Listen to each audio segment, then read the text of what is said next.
Patch work को ये अपना उपलब्धि बताते हैं। हमारे यहाँ के विधायक जी ने कहा कि 100 दिन के अंदर हम पूरे गुड़गांव को स्वच्छ कर देंगे। मैं आपके चैनल के माध्यम से कहता हूँ कि मैं 100 ऐसी जगह चिन्हित करके दिखा सकता हूँ जहां पर कूड़े का बुरा हाल है।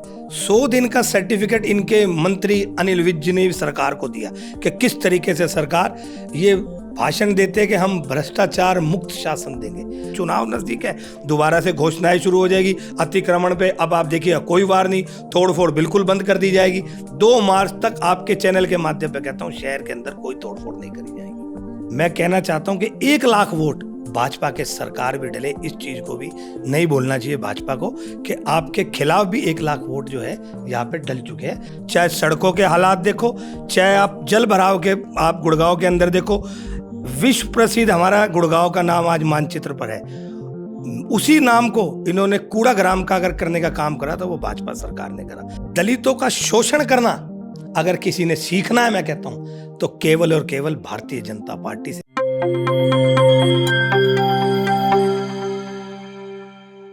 हमारे साथ मौजूद हैं पंकज डावर।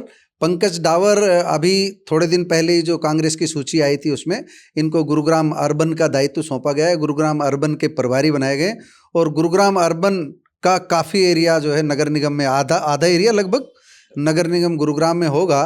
तो हम इनसे सबसे पहले यही जानते हैं कि किन मुद्दों को लेकर के चुनाव मैदान में कांग्रेस उतरने जा रही है। 100 दिन नायब सैनी सरकार के पूरे हो गए हैं, वो अपनी उपलब्धियां भी बता रहे हैं, उनके विधायक भी उपलब्धियां बता रहे हैं। आपके पास क्या काट है भारतीय जनता पार्टी के खिलाफ, क्या मुद्दे हैं? सबसे पहले आपके सभी दर्शकों का अभिवादन करता हूं, साधुवाद करता हूं। आपने 100 दिन का जिक्र करा। बुकलेट जारी करने से अगर विकास हो तो फिर बात ही क्या है। धरातल पर आज धरातल पर सब कुछ शून्य पर है। चाहे सड़कों के हालात देखो, चाहे आप जल भराव के आप गुड़गांव के अंदर देखो। विश्व प्रसिद्ध हमारा गुड़गांव का नाम आज मानचित्र पर है। उसी नाम को इन्होंने कूड़ा ग्राम का अगर करने का काम करा तो वो भाजपा सरकार ने करा। जगह जगह कूड़े के ढेर है, गंदगी का आलम इतना है कि आप चारों तरफ किसी भी चौक चौराहे पर चले जाओ बुरा हाल है। सड़कें जंजर हालत में, पैच वर्क को ये अपना उपलब्धि बताते हैं कि हमने सड़कों पे पैच लगाया। स्वच्छता को लेकर कुछ शुरुआत नहीं हुई है? बढ़िया। हमारे यहाँ के विधायक जी ने कहा कि 100 दिन के अंदर हम पूरे गुड़गांव को स्वच्छ कर देंगे। मैं आपके चैनल के माध्यम से कहता हूं कि मैं 100 ऐसी जगह चिन्हित करके दिखा सकता हूं जहां पर कूड़े का बुरा हाल है। खाली कूड़े की बात नहीं है, आप सीवर लाइन की बात देखिए। कोई ऐसी सिंगल एक कॉलोनी आप बता दीजिए जिसके अंदर सीवर की समस्या ना हो। और तो और 100 दिन की बात करते, 100 दिन के अंदर ऐसी एक भी उपलब्धि या एक भी ऐसा काम जो जनता को समर्पित इस सरकार ने कराओ तो आपके कैमरे में कह रहा हूं कि यहां पर आकर बता दें। मतलब काम के हिसाब से अभी 100 दिन के शून्य हैं, गुरुग्राम में कोई ऐसा काम नहीं हुआ है। तो आपका एक इश्यू तो ये हो गया कि गुरुग्राम में काम नहीं हुआ है, सीवरेज की बहुत बड़ी समस्या है। कांग्रेस का मैनिफेस्टो कब तक आ जाएगा? आप उस कमेटी में हैं शामिल जहां तक मेरा ध्यान है। देखिए, मैनिफेस्टो कल वरिष्ठ नेताओं की बैठक है, उसके बाद सभी के साथ मिलकर चर्चा करके और जो हमारे कार्यकर्ता है उनके साथ एक मैनिफेस्टो का निर्माण किया जाएगा। बहुत जल्द जो कांग्रेस का मैनिफेस्टो है वो जारी कर दिया जाएगा। पंकज डावर काफ़ी समय से गुरुग्राम में सक्रिय हैं। मैंने मुद्दों की बात की थी, जो गुरुग्राम के इश्यूज जो सीवर वगैरह के बताए हैं। हेल्थ सेक्टर में यहाँ पर जो हम देखते हैं अभी सरकारी अस्पताल नहीं है, बस स्टैंड की है वो समस्या एक बार आपने जिक्र किया था, वो भी अभी नहीं है। उन दोनों इश्यूज़ को लेकर के क्या प्रगति है, आप कुछ बता पाएंगे? देखिए, आपके इस सवाल से जुड़ा 100 दिन भी है।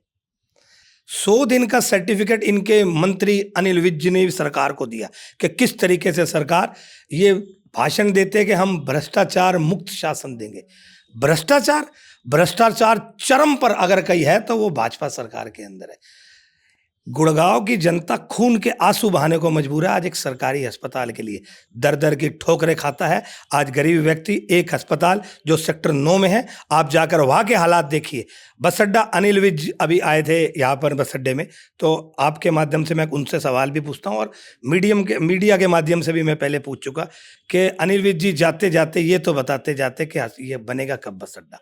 खाली घोषणाओं की सरकार, बुकलेट की सरकार, 100 दिन के लोगों को झूठे सपने दिखाने की सरकार, बुलडोजर की सरकार, ये उपलब्धियां इस सरकार की।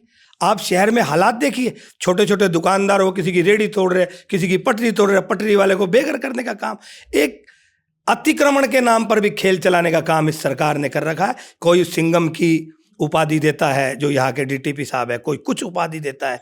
अरे भाई, गरीबों को उजाड़ो तो मत, बसा नहीं सकते तो उजाड़ने का काम ये सरकार ना करे। आपके माध्यम से ये भी मांग है कि गरीबों को तो आप बसाएं। बीच में एक मंत्री का जिक्र करके, आपके मंत्री कहते हैं क्या करें, मंत्री भ्रष्टाचार बता रहे हैं। देखिए, मंत्री जी ने यहाँ पर आकर कितनी चीज़ों का बखान किया। उसके बाद आप देखिए, एक लिस्ट आती है पटवारियों की, पहले एक लिस्ट आती है, फिर तहसीलदारों की। अरे भाई, लिस्टों का खेल चल रहा है, तो इसका मतलब है कि भ्रष्टाचार तो है ना। भ्रष्टाचार नहीं है तो फिर इन लिस्टों की क्या आवश्यकता है। ये सब चीज एक राजनीति प्रोपेगेंडा के तहत चल रहा है। अब चुनाव नजदीक है, दोबारा से घोषणाएं शुरू हो जाएगी अतिक्रमण पे। अब आप देखिए, कोई वार नहीं, तोड़फोड़ बिल्कुल बंद कर दी जाएगी। 2 मार्च तक आपके चैनल के माध्यम पे कहता हूं, शहर के अंदर कोई तोड़फोड़ नहीं करी जाएगी। चुनाव की चिंता रहेगी। बिल्कुल चुनाव की चिंता है। अच्छा, एक अभी आपकी पार्टी के एक सीनियर बहुत पुराने हैं, हम उनका नाम नहीं ले रहे अभी, वो जो कुछ सामने आएंगे तब उनका नाम लेंगे। वो बता रहे थे कि जो अनुसूचित जाति के वार्ड हैं उनकी संख्या घटा करके 3 कर दी गई। इस बार इस इश्यू को लेकर के भी कांग्रेस मतदाताओं के बीच कुछ मुखर होगी। बिल्कुल मुखर रहेगी। दलितों का शोषण करना अगर किसी ने सीखना है, मैं कहता हूं, तो केवल और केवल भारतीय जनता पार्टी से। आज शोषण करने का काम कर रहे। 6 वार्ड के आपने 3 करे, जबकि हक बनता था 7 वार्ड का। आप कुचलों को एक दबाने का काम कर रहे हैं आज। बिल्कुल सरासर गलत है। ये मुद्दा पहले कांग्रेस ने उठाया था और इस मुद्दे के साथ हम जनता के बीच में जाएंगे कि जिस तरीके से भाजपा सरकार ने एक गला घोटने का काम किया, बिल्कुल उसके मुखर हम आवाज उठाएंगे। भाजपा के पास एक बड़ा मुद्दा है ट्रिपल इंजन की सरकार। ऊपर भाजपा, केंद्र में, राज्य में भाजपा। वो कह रहे हैं कि नगर निगम में भी भाजपा आएगी तो बढ़िया रहेगा। कांग्रेस इस तर्क की क्या काट रखेगी कि भाई कांग्रेस अगर सत्ता में आती है नगर निगम की में, मानेसर में, गुरुग्राम में, हरियाणा में, तो कांग्रेस के पास बताने के लिए क्या है, कैसे करेगी? जो सब कुछ बनाया हुआ कांग्रेस का ही है। मैं पूछता हूँ कि इन्होंने बनाया क्या है? अस्पताल इन्होंने नहीं बनाया, बस अड्डा इन्होंने नहीं बनाया, मेट्रो इन्होंने 1 इंच नहीं बनाई। बनाया क्या है इस 10 साल के अंदर? इनसे ये भी सवाल है कि आप बताइए कि आपने 10 साल के अंदर क्या दिया। 10 साल के अंदर लोगों को ठगने का काम किया। ये बिल्कुल सरासर गलत है। कांग्रेस का यहाँ पर सिस्टम है। और कांग्रेस के आप देखिए, जिस तरीके से अभी विधानसभा चुनाव हुए, लोकसभा चुनाव हुए, राज बब्बर जी ने लोकसभा का चुनाव लड़ा, क्या शानदार चुनाव लड़ा। ये आपने भी अपने चैनल पर पहले कवर किया था। और विधानसभा के चुनाव में भी आप देखिए, चाहे हम गुड़गांव विधानसभा की बात करें, मोहित ग्रोवर को लगभग 46,000 वोट मिले और एक निर्दलीय प्रत्याशी को लगभग 54,000 वोट मिले।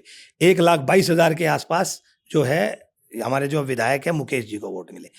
मैं कहना चाहता हूं कि 1 लाख वोट भाजपा के सरकार भी डले। इस चीज को भी नहीं बोलना चाहिए भाजपा को कि आपके खिलाफ भी 1 लाख वोट जो है यहाँ पे डल चुके हैं। मुद्दों की लड़ाई है, जनता के विकास की लड़ाई को के मुद्दे को लेकर हम लोग जनता के बीच में जाएंगे। आपने पंकज डावर को सुना, इनकी उम्मीद इस बात पर टिकी हुई है कि जो एंटी भाजपा 50% प्लस ये अपना गणित बता रहे हैं, वो निश्चित रूप से कांग्रेस उसको एकजुट करने का प्रयास करेगी और पूरे दमखम के साथ भारतीय जनता पार्टी को टक्कर देने का प्रयास करेगी। धन्यवाद पंकज जी।